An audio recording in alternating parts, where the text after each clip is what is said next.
I've been working on an understanding of charcoal for about a decade, so I'm something of an authority on charcoal. I've read every single research paper published on it, and I suppose I know quite a lot about it. I'm particularly interested in one type of charcoal, which is C60, the molecule C60. It's a geodesic form. Consequently, all of the children, the daughters of C60, are known as fullerenes. And the fullerene molecule is odd because it's as I said, it's a dome, it's rather like a football, and it has the capability of taking in a chlorophyll molecule or a hematite molecule, an iron molecule. In the one form, it is the precursor of plant life, and in the other form, it's the precursor of mammalian life. The big advantage with C60 is it's totally compatible with living forms. It can be absorbed and used in their structures, but it can have no deleterious effect. The great beauty of it is that it's capable of absorbing or binding to itself a vast number of toxins, about 4,000 known toxins, so that charcoal made up of this rather special molecule is the best possible filtration subject known to man. They use it in submarines and in space stations and in all manner of, almost every form of filtration unit that you can think of. The filter jugs that you buy to filter tap water are packed with active charcoal. Now, charcoal can be of two forms. Well, it can be of dozens of forms and dozens of derivations, but the two main forms are ordinary charcoal and activated charcoal.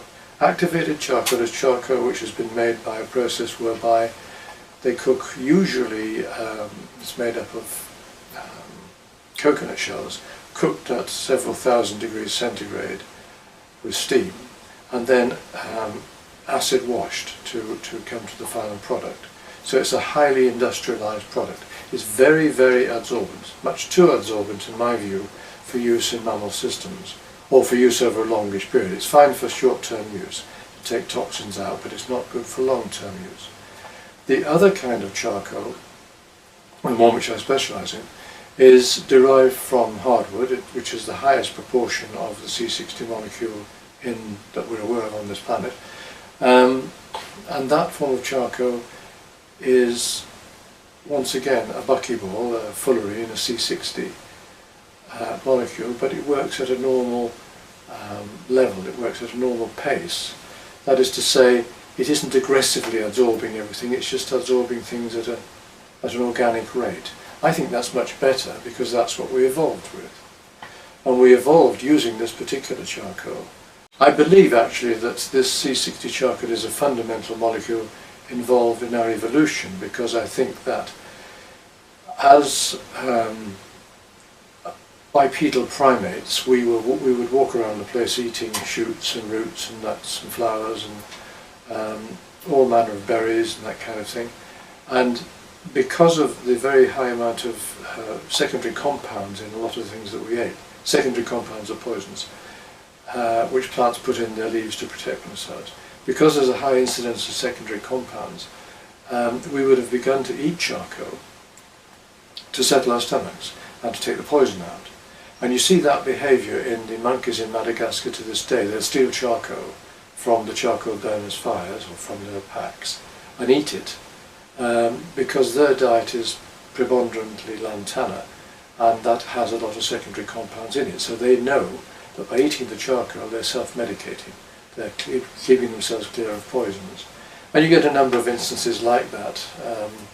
Species of pig does it with kaolin clay in the Amazon, but a lot of animals use charcoal in that way. But in our long evolutionary history, I believe we will have used charcoal a great deal in that form, and by seeking for charcoal we'll have gone to parts of the forest which were burned down to harvest the charcoal, found animals that had been caught in the fire and cooked, and begun to taste these things, found that they tasted quite nice, they were quite easy to digest, and because of that ease of digestion, we'll have sought out, burned out forests to find these dead animals to eat, soon after the fire had gone.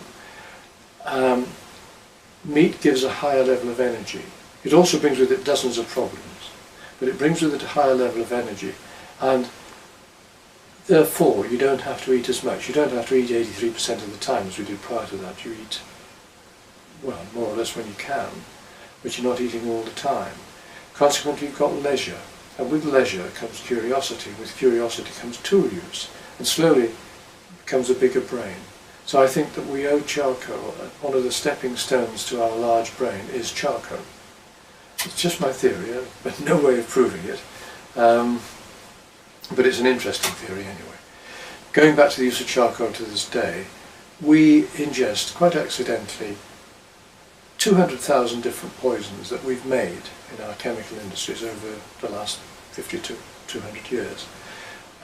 We don't know how our bodies handle these. We know that the liver can't handle them very well, and we know that our liver tends to park them in fat around the body, so the fat becomes toxic. And we have no defence against these toxins. They are part of the food chain now. They're in our water, they're in our preserved foods particularly. There's no way of protecting against these but by taking charcoal. You have to have charcoal in your diet in order to take out the thousands of toxins to which you're subjected every day. And not a very nice thought, but basically what you're doing is filtering yourself. You're filtering your blood, and you're filtering the toxins out as they go through your system.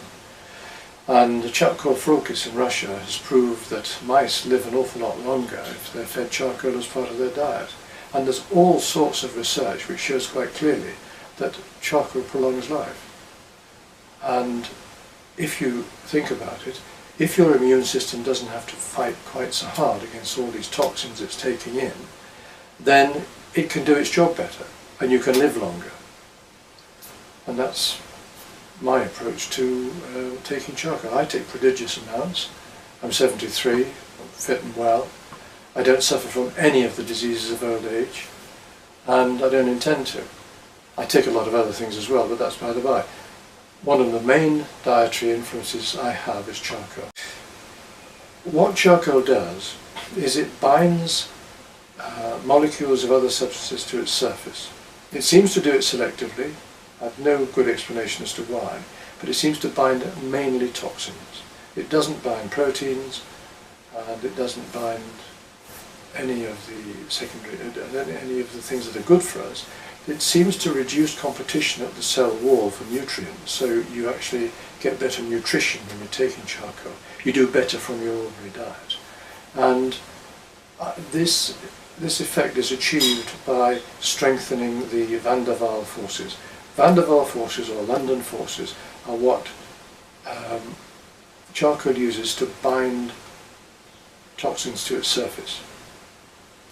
Because charcoal is fundamentally cooked wood, it has thousands of crenellations and pores and crevasses, so much so that 1 centimetre square of charcoal would flatten out to something approximating the size of a tennis court.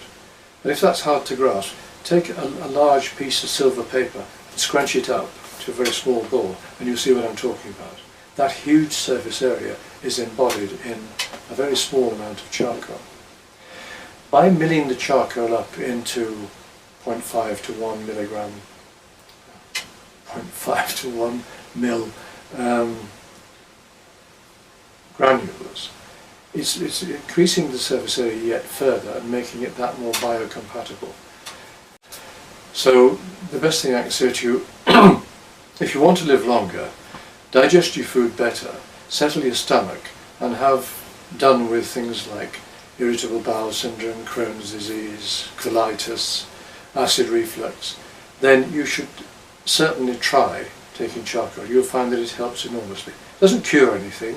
It doesn't have any physical or chemical reactions. Well, it doesn't have any chemical reactions in the body, so it's not a medicine. It's a feed additive.